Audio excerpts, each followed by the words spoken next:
Hey guys, so today is extra special because I am joined today by a fantastic guest who I will be interviewing in relation to their Avatar fan comic, The Legend of Niiko, which takes place 100 years after the events of Harmonic Convergence, with the new Avatar after Korra, Nico. This is The Legend of Niiko, and Emily is its artist and writer and the sole creator of this series. It was an absolute pleasure to speak to her, and I hope you guys enjoy this interview and learning more about The Legend of Niiko.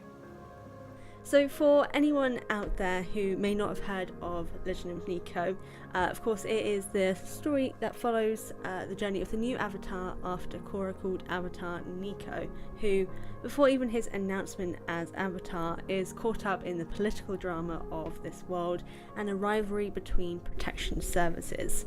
How did you come up with this story, and what was its inspiration? Initially, I didn't really have much of a story. Like, I started it back in 2007, 2008, and they were just kind of OCs that were just kind of in a blank space and didn't have much to do with them. Yeah, and I think it was around when Korra happened. It's I was getting into this video game series Deus Ex, and I think the combination of Korra and Deus Ex at the same time, it just kind of I wanted to see a mesh of this cyberpunk world, but with bending essentially. Yeah. So, yeah, it's and what I think as the seasons of Korra went down, I began to just imagine how these OCs that didn't originally have a story would just react to how Korra and her team deal in certain situations. And I was how would Nico deal with, I don't know, saving the Air Nation and stuff like that. And from that, I think it's just I need to make a story about this because I can't keep it bottled in my head any longer. So I ended up just doing a ton of research, and that's on the cyberpunk genre, and just was able to play from that. Yeah. All right, fabulous. And obviously with this currently being a one-woman project, it's just you being the writer and the artist. And from everything that I've seen so far with the story, as I think I'm completely caught up with it at the moment, the artwork and the story are fascinating and engaging. And I was surprised to learn that it was just you who was running it, because it feels like a fully professional, big team sort of project. So with this just being you as the artist and the writer, what were the struggles that kind of comes with this being a solo creator, and how does your creative process work when it comes to making Nico's story, and what tips would you maybe have for anyone who's considering going down that road? Well, it's I'm not completely alone. It's I have maybe 4 or 5 friends who just kind of help me flesh out the story a little more, even though I am 90% of the helm of it. I don't have any other artists on the team or anything. That's all me. And it really kind of started as some desire to practice my artwork a little more, so you can see the progression as each chapter has gone through, getting really bad at the beginning to sort of better as I go along. And it's I have people my best friend Natalie, who helps with fact checking and the translations underneath them. And yeah, that's about it really. It's I'm just way too stubborn, I think, to have a team. I have considered it in the past, but I'm really so stuck in my ways that I wouldn't want anyone touching what is essentially my baby. I completely get that. I'm the same with most of my stuff as well. You kind of I would love it, but at the same time, stay away from my child. Yeah. This is my child. No touchy. Yeah, maybe the only thing that's kind of, it's lonely in a way. You don't really have anyone there to pick you up or really hype up the story as much as you'd like. You kind of just have to wait around until you get random comments where they're like, I really like Nico, I'm obsessed with it. I really love Anmu and Chulin and all that. Yeah. So just mentioning your other characters there, like while Nico is of course our main guy, avatars always have their team that's there to support them and sometimes to be kind of a detriment every so often. What can you tell us about Nico and his team avatar? Yeah, well, Nico, I guess, is kind of an anxious mess of an avatar. Like, he's not gung-ho about it like Korra was, or like really not feeling it like Aang was. He wants to, but he's terrified of like people's opinions of him and stuff, and that holds him back in a way. And it's like, and what we see through book one is like him growing like from this like reactionary character who kind of leans on the other team avatar characters to just kind of like push him towards doing his duty into becoming his own proactive character with his own motivations that go further on in like the end of book one and book two, book three, etc.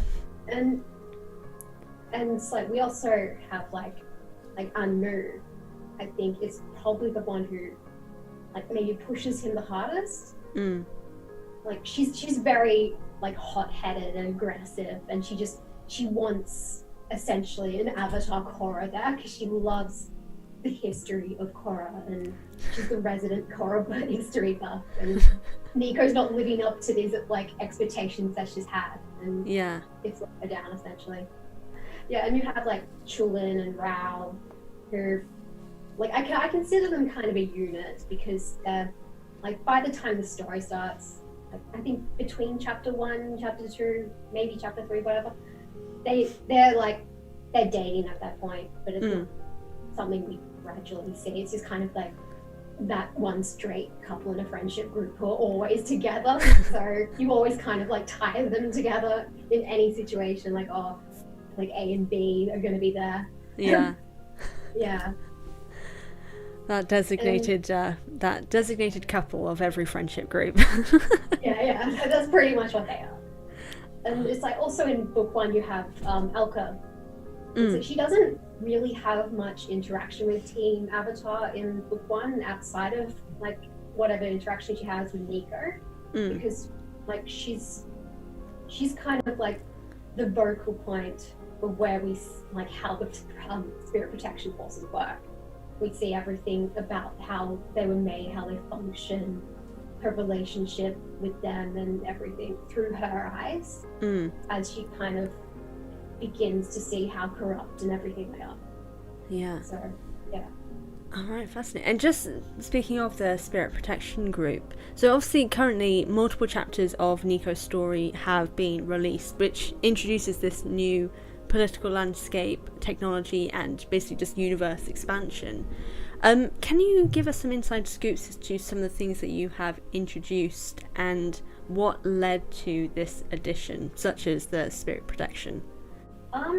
That's actually one of the reasons I made it take place like a century after Korra, is that it like gave me a good length of time from the canon source material where I was just like, I had the canon source material there, but it was essentially a blank slate where I could just mold anything or get rid of anything I didn't like from Korra and Avatar and just build it up essentially. And it's like, you have things like television, computers, internet, and cell phones and all that, which we have in the real world now, because technically Nico takes place maybe like 7 years from now. So there wouldn't be a huge leap in technology. But it's like, it also has kind of that Avatar-esque, spin on things. Like, for example, how like cell phones are actually called Barry phones after Barak, because like he invented the cell phone. Of course he did. Yeah, because it's like, despite the great leaps in there's this like great romanticization of Avatar Korra's legacy at this point in Nico's time, where they haven't really. We've seen these great like leaps in technology, but in regards to like spiritual human relations, everyone in Nico was just like, yeah, we're done. Like, we're spiritual now. We can move on.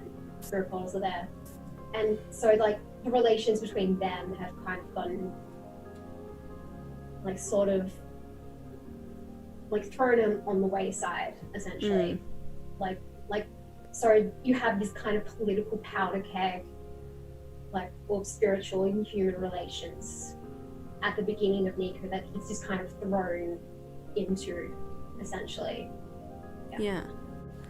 All right, but that sounds really interesting. And from what I have read so far, it is a really interesting idea of how both politics and kind of human experience are kind of blending together in that world. And what you mentioned as well of people being like, well, the spirit portals are open. We're all spiritual now. That's all we need. We don't need anything else. And so that's kind of the sense that Nico's story gives from it, which is a really interesting look at how we can apply Nico's story to the real world, which is something Avatar has always been about. And it's really fascinating to see that in Nico's story as well. So just from kind of that in general and just everything that you've told us, is there any inside scoops that you can give me and my audience of what's to come in Nico's story and where it may take us?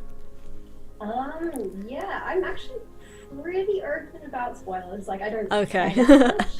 But so what I can tell you without giving too much away is that we've got like book 1, we've got an Avatar Korra flashback chapter coming up that I'm incredibly excited to get to. I think people love it because it has like more history on how the protection forces were made.